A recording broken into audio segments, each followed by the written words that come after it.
Well, it kind of went two directions. One is you kind of identified the people who were never going to be on the same program, right?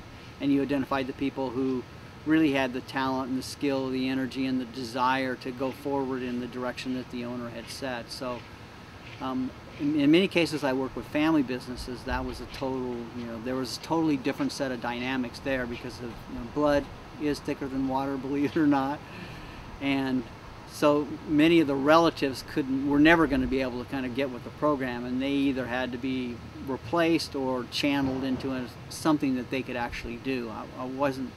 I learned very quickly that you didn't go in and say, fire the son-in-law and fire the daughter-in-law and the uncle.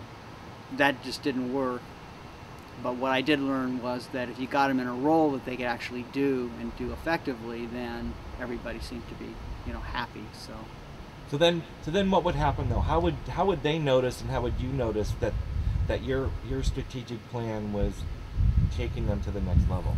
What are the indicators?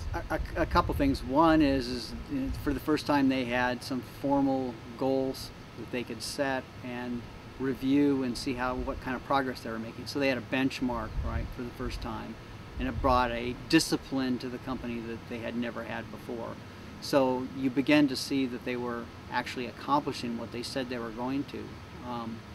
Their sales was going up. They were, improving their manufacturing processes. They were automating things and becoming more efficient.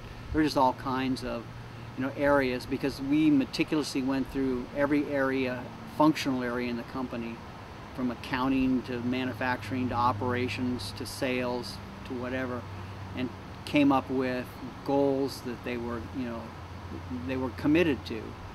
And once we did that, then we were able to put a process in place where we reviewed our progress, made sure they were on track, and then refined the direction as we went forward. And that sounds very simple and straightforward, but it was a revelation for most of the companies, because they never really had done that, and they didn't know how, and they were sort of intimidated by the Harvard MBA approach to running the world.